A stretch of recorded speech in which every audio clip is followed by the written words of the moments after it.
What your dog nose want, man? What your stupid dog snoot want? What's this one on, Finn? What do we got here? Oh, let's talk about meth. Yeah, let's just start it off, everyone. Let's talk about meth.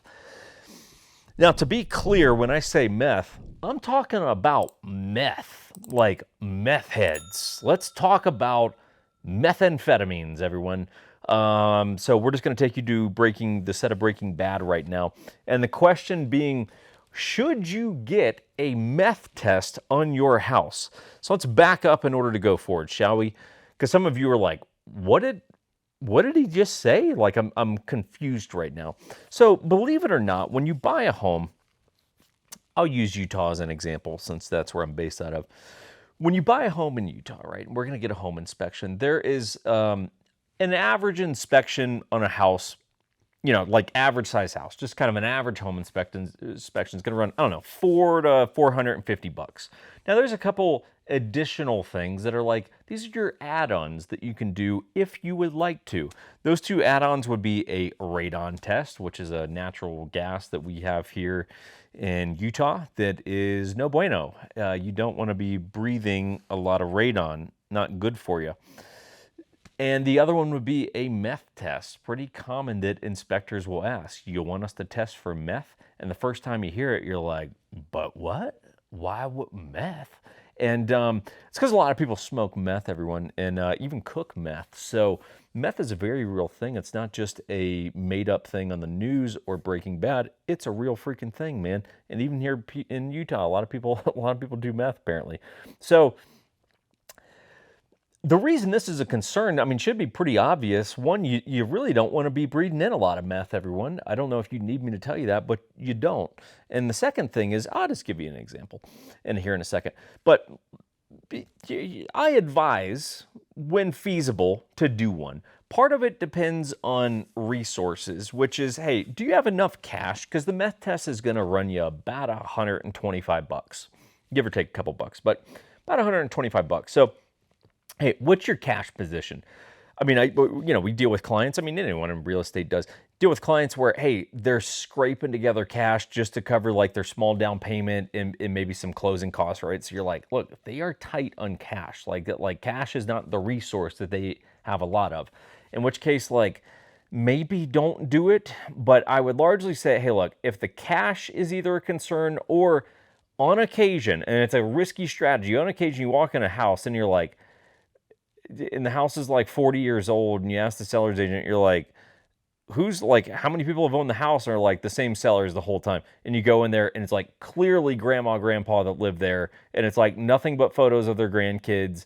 And you're like, I don't know, man. I don't think Granny and Gramps are like cooking up meth in the bathtubs on Saturday nights. Like, yo, they're watching fucking Wheel of Fortune, guys. Like, they're not cooking up meth. Okay, so maybe we just move on from that. But I don't know. Maybe the grandkids are cooking meth. I don't know, man. Everyone's doing meth these days. It's crazy. So I don't know. You pick and choose. Sometimes you just know a house. You're like, dude, I think it's good, man. Let's roll the dice on it. But let me give you an example of when a meth test was, let me just give you a meth example. I've had 2 deals fall through from meth. And one was pretty standard. There was a relatively low amount, but high enough where it's like, people definitely been doing some meth in this house. The other one was a bit of a red flag. So enjoy this story. Jeff, I don't think you will ever see this video, but if you do, I'm glad we found this out in time. So local deal. The listing said, there's a new garage. You guys already see where I'm going with this. There's a new garage, right? So it was a house from, I don't know, 70s, 80s that had been completely remodeled. And it said that there had been a new garage. So we're like, okay, the garage had burned down, right? So that's why there was a new garage. And so, you just don't pay any, shit happens. I mean, like, I get it. Stuff happens sometimes. So, no big deal. Doesn't really perk the spidey senses. You just kind of move on with it. But we show up to an inspection day, and the door to the garage is boarded up, like has 2x4s over it. Now, one, that idiot agent decided that it would maybe be a good idea to message me that the garage had been broken into, so there's 2x4s on it. Maybe message me that before I show up there with my client And we're both like, and he's looking at me like, yo, what's with this shit? And I'm like, I don't fucking know, dude. No one told me. So maybe message me that, just a food for thought, you know? But, so then Jeff, my client, he starts looking into crime reports. He's in the military, so he starts, looking up some stuff. And he's like, oh yeah, this is like a known crime house.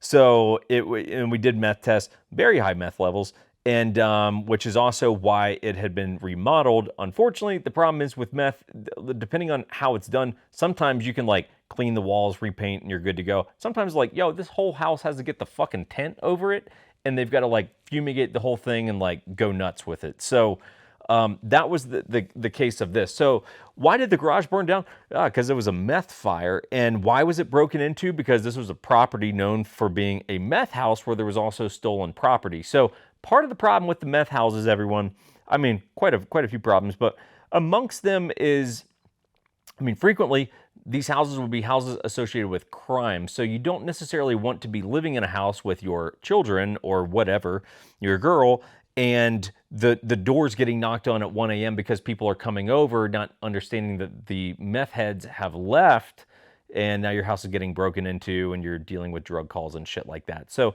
just food for thought, everyone. I know this was a surprise for your Friday, but don't buy a meth house. And if feasible, I would highly recommend spend the like $125 to see, was this a meth den or not? Because you really don't want to be living there.